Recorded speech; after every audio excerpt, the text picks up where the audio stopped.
Hey, this is Murshad, Realtor and Broker Associate with eXp Realty in Marlton. Today, we want to go over in detail for you the home buying process step by step.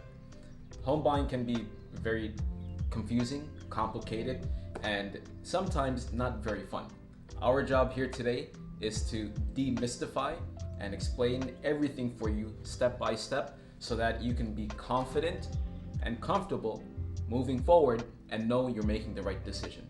So let's start off with rule number one, getting prepared to buy a home. You don't just wake up one day and say, hey, I want to buy a home.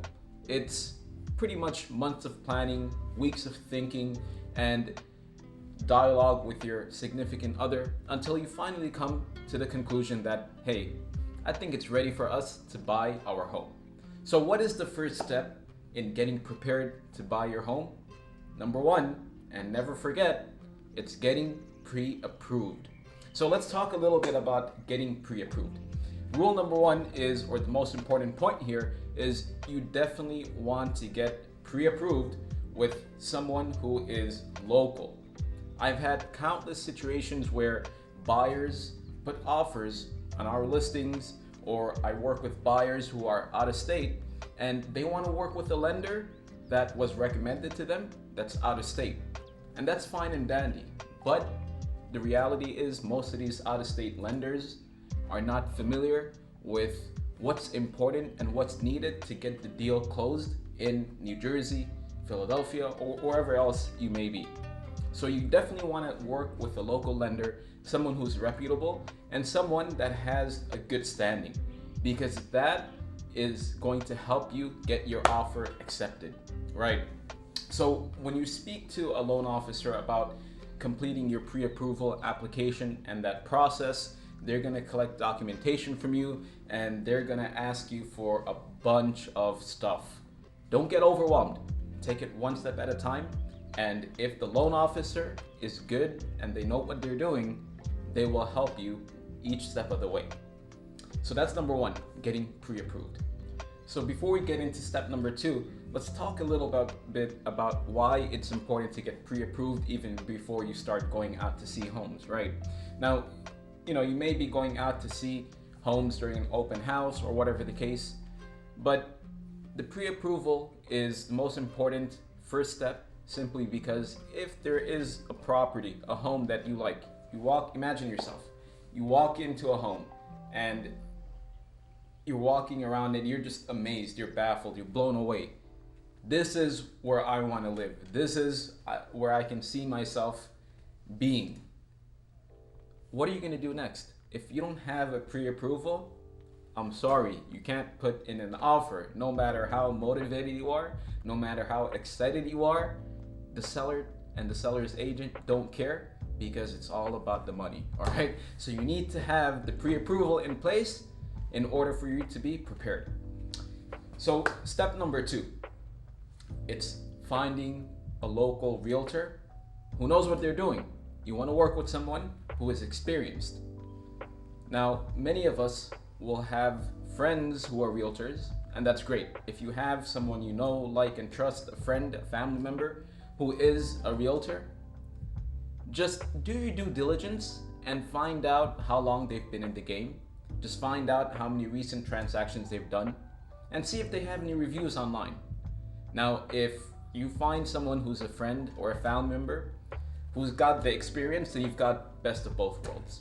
On the other hand, if you end up working with someone or find a friend or a family member who's got zero experience, they haven't been in the game for too long, then you may want to reconsider your options, because buying a home is no joke. You're putting down a large deposit, a lot of money is on the line, and this is probably going to be the most expensive purchase you'll ever make. And you definitely don't want to leave that in the hands of a newbie, a novice, or a simple beginner. So do your due diligence and don't be shy to do that, to investigate. The world we live in today, everything is available online. If you get in touch with a realtor when you go to an open house, or your friend or family member is a realtor, look them up online. Look at their reviews. See the sort of content that they post. And that will give you an idea of whether or not this person is the right professional for you. A question I sometimes get is, hey, do I need to work with a realtor? Can't I just find a home on my own? Absolutely, you can. But the question is, why would you? Most realtors will not charge you to work with them. The commissions are paid by the seller. Sometimes a realtor will have a very nominal admin fee, a transaction fee, which you as the buyer will only have to pay at settlement. So I ask, why would you not want to work with a professional, someone who's got years of experience, hundreds of deals under their belt, that know how to navigate this confusing roadmap of buying a home, negotiating on what matters, and keeping your best interest in mind?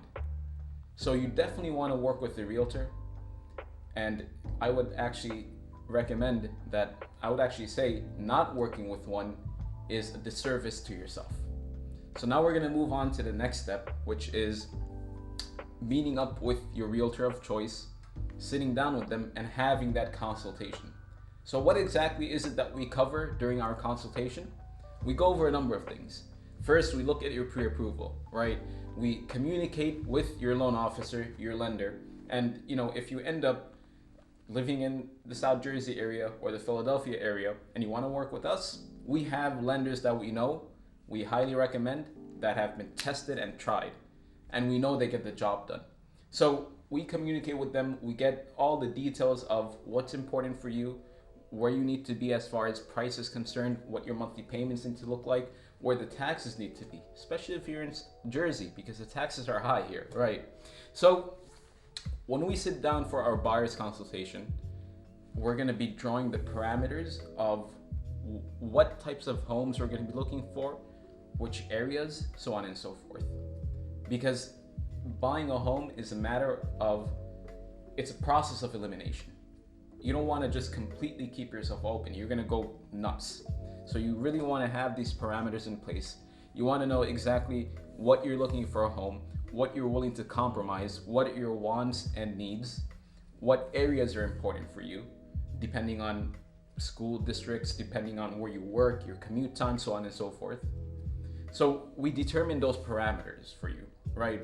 And having that up front will really help, because then it keeps us as your agent on the same page as you. So that when we go out and we look at the right home, we find the right home, we know that this is the right home and we can make a move on it, right? Because we're on the same page. Another thing that we go over during the buyer's consultation is we give you a live look at the current market situation and the market condition. Real estate is never the same.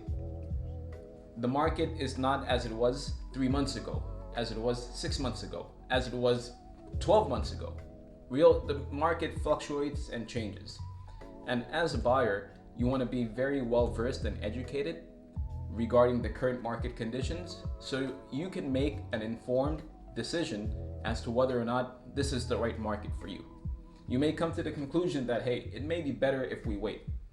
Or you may come to the conclusion that this is the perfect time, right? So having an idea of what the current market conditions look like will be to your benefit, and that's something that we cover during the buyer's consultation. Another important topic that we go over is the home buying process. So what we'll be speaking about is what we discussed during the home buying process as well. We'll give you a step-by-step analysis and overview of what the home buying process actually looks like, what you can expect, and what your next moves are going to be. And lastly, if you need to sell a home, a property, in order to buy your next home or your next property, that's something that we discussed as well. So that covers step number 3. Now moving on to step number 4, and that's after you've gotten pre-approved, you've found the realtor of your choice, and you've had your buyer consultation, you have a good idea of what the market looks like, what the parameters of your search is going to be.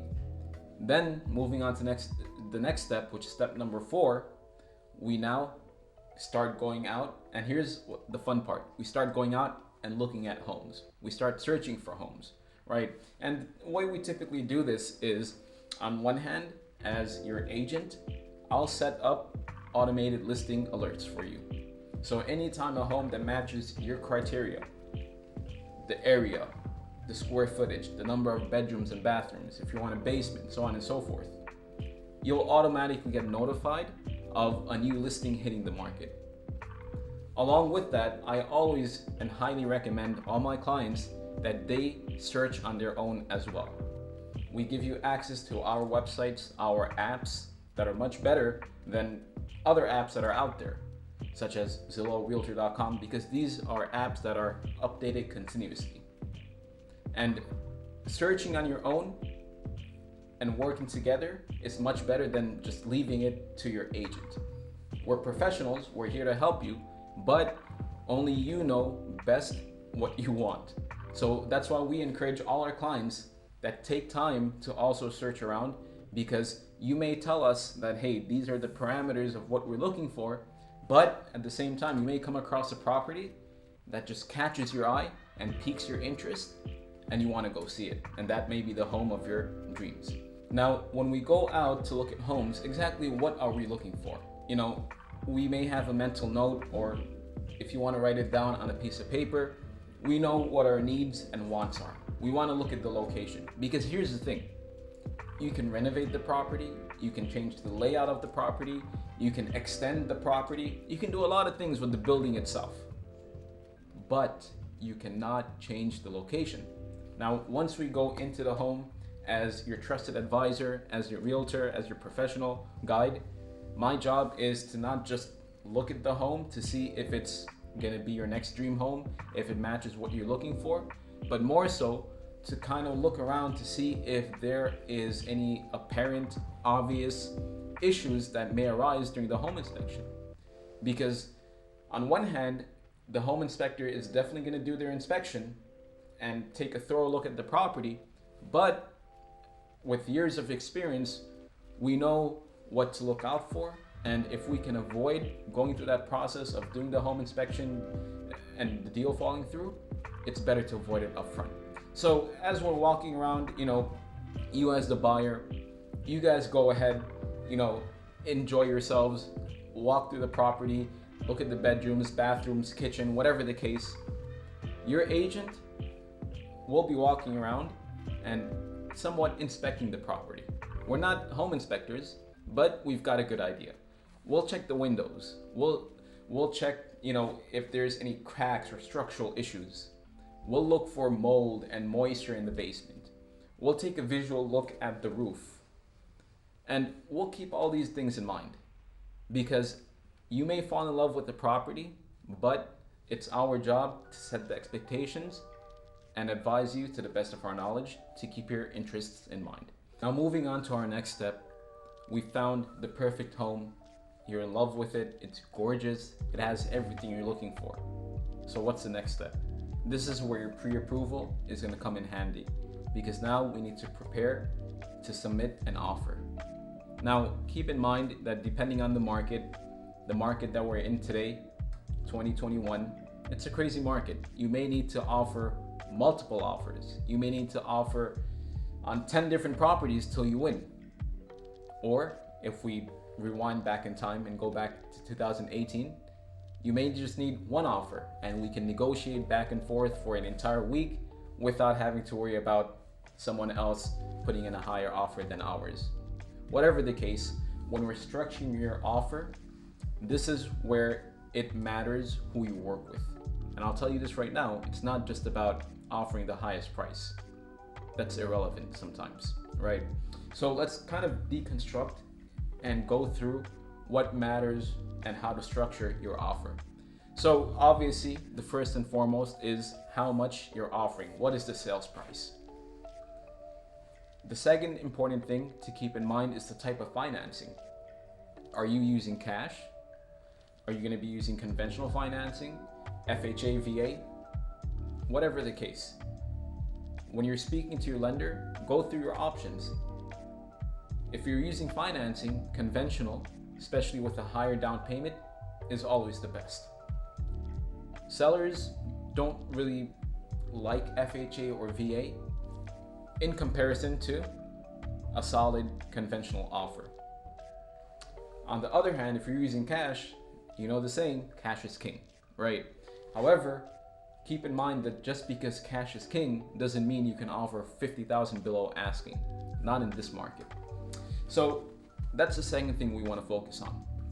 What sort of financing are you using? If you're using conventional financing, then as your agent, I definitely want to put that in front of the listing agent. That listen, we have a solid buyer here. They are using the best sort of financing that's out there, which is conventional.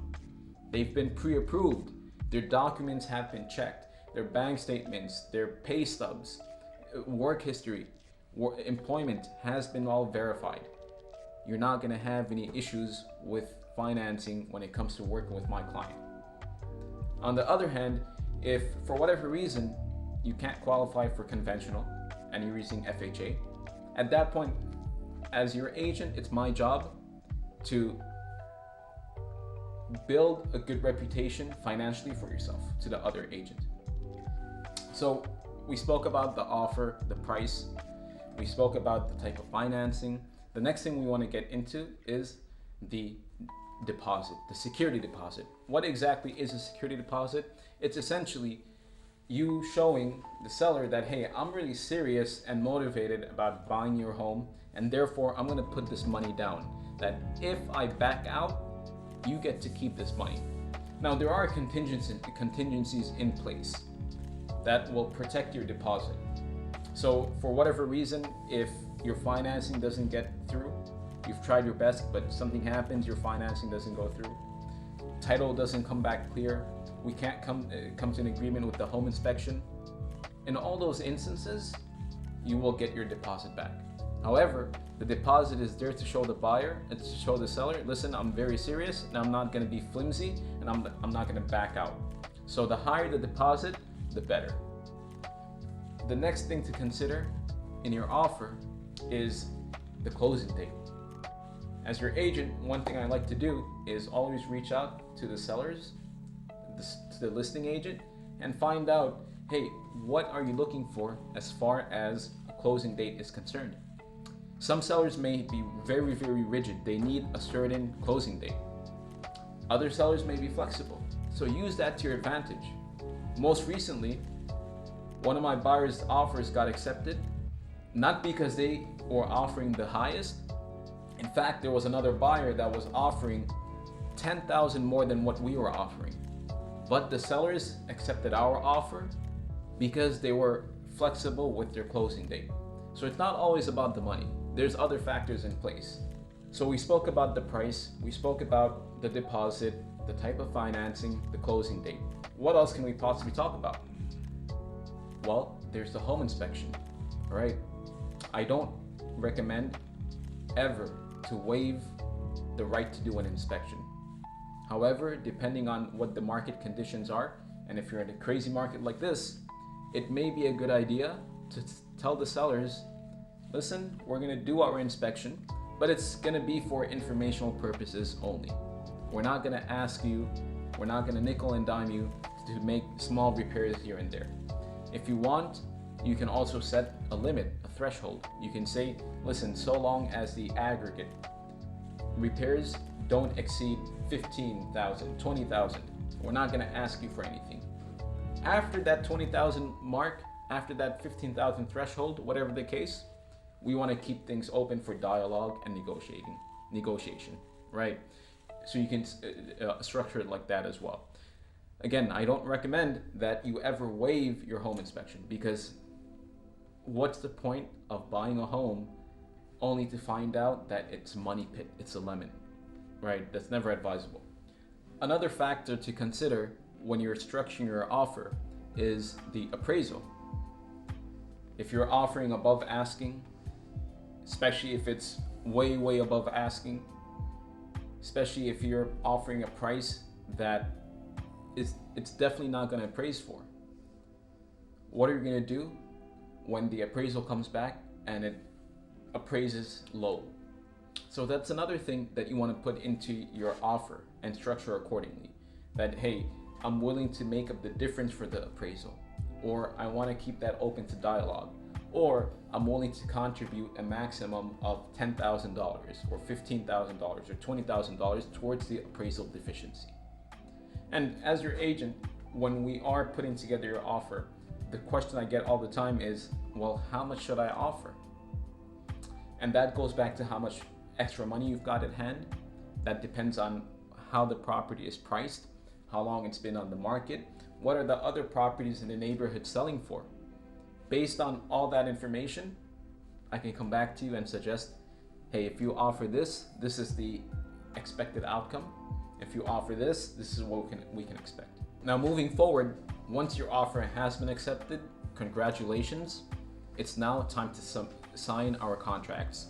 So typically in New Jersey, in Pennsylvania, we have standard state issued contracts. And these are contracts that have been reviewed and prepared by state attorneys. And they're very well balanced to protect both you, the buyer, and the seller.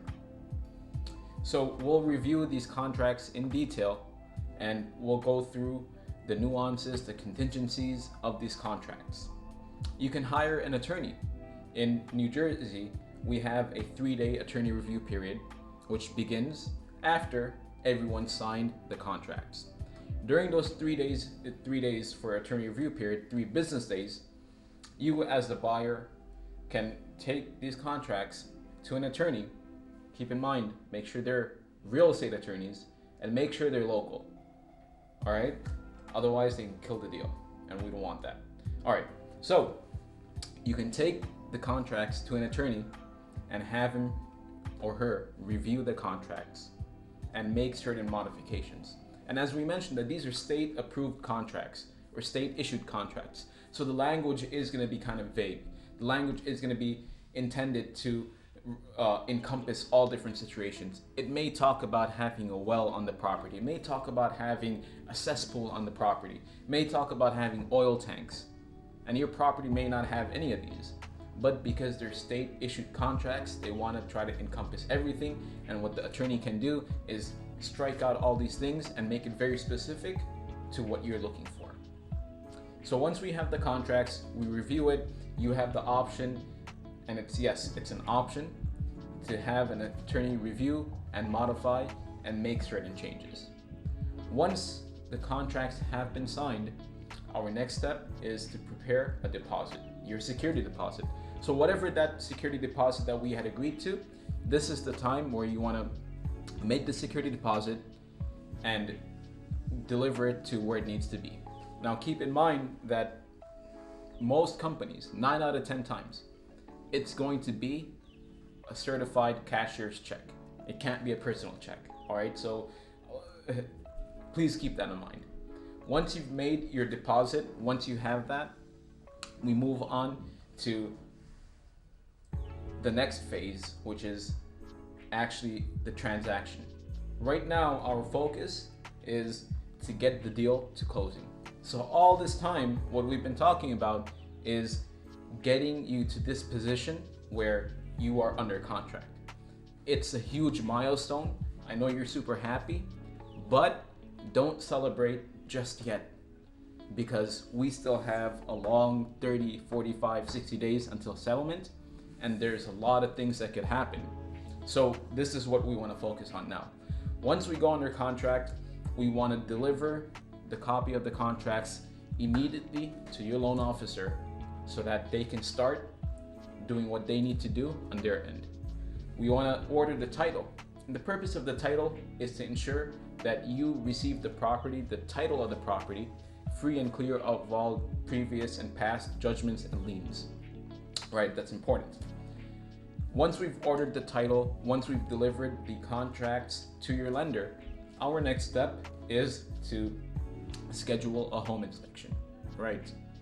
When we do the home inspection, and typically you have anywhere from 10 to 14 days to perform the home inspection. That's the home inspection deadline, at least in New Jersey. And that deadline starts after the completion of attorney review period.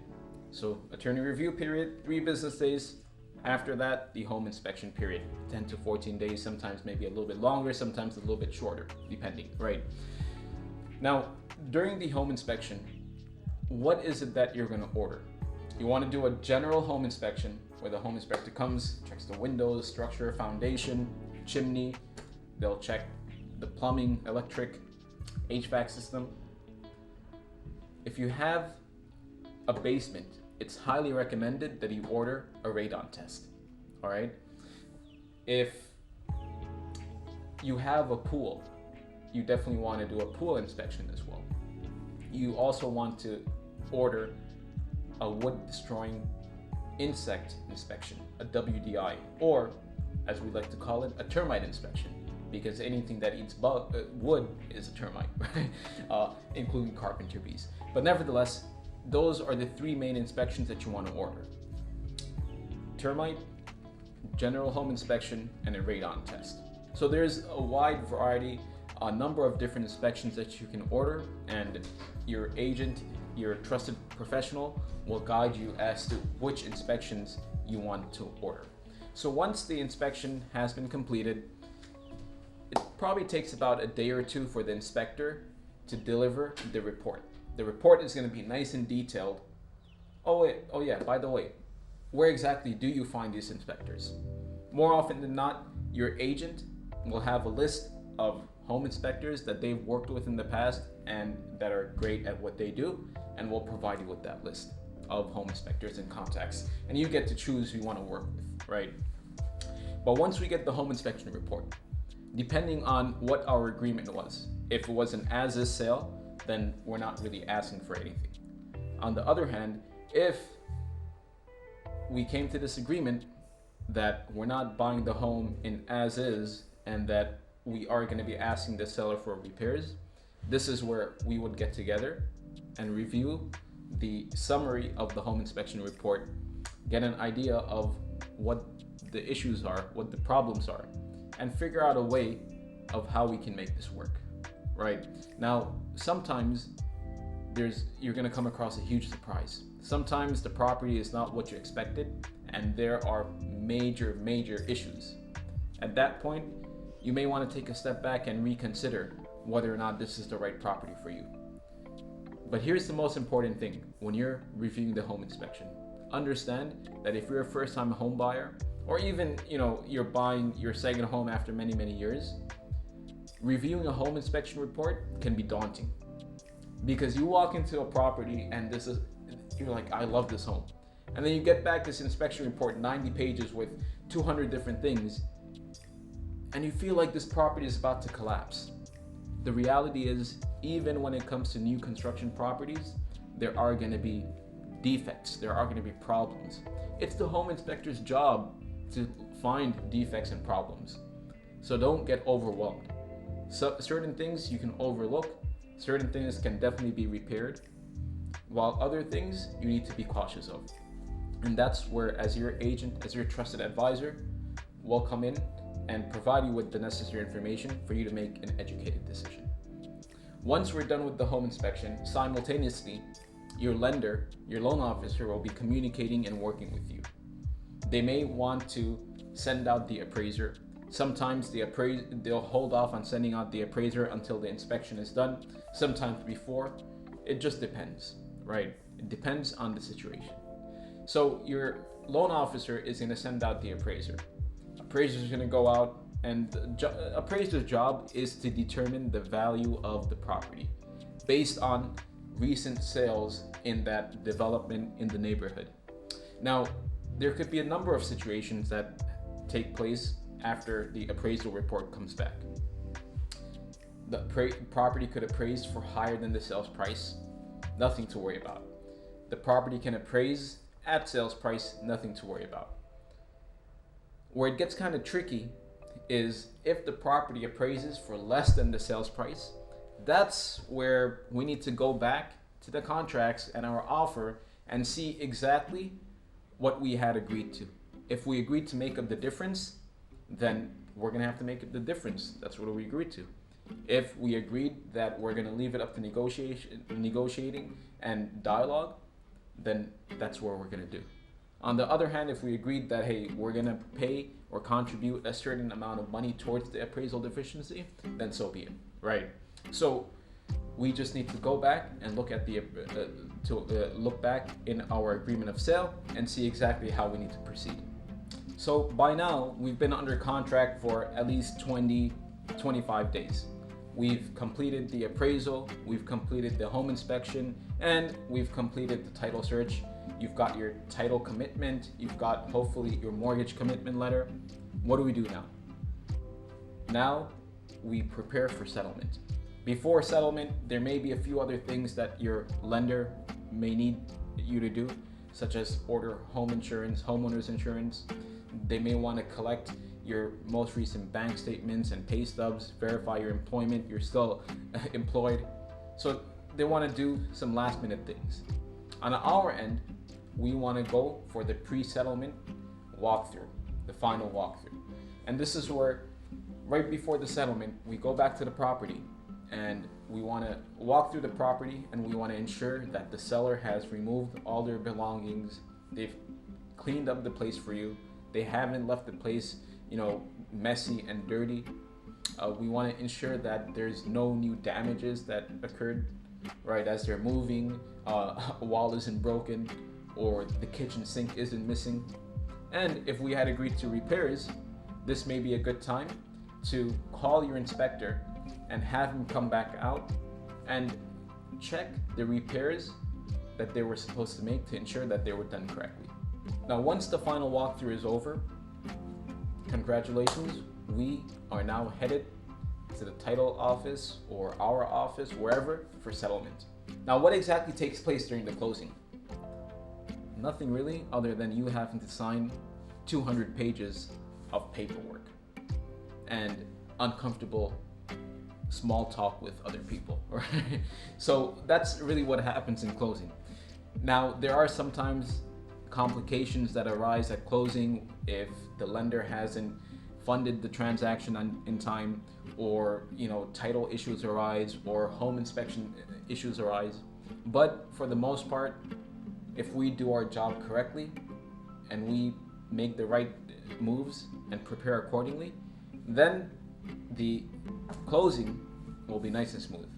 So that wraps up and concludes the home buying process. I know it's long, confusing, and complicated, but that's exactly why we're here, to guide you through the entire process, hold your hand, and walk you through step by step.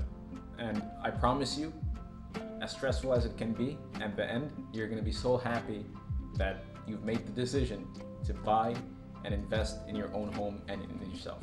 So if you have any questions, if you'd like to partner up with us and work with us, feel free to give me a call. I'm going to put a number of links below that will provide you with free home valuations, that will allow you to search for homes, that will give you a free market report and a home buyer's guide, and just a plethora of free, useful information.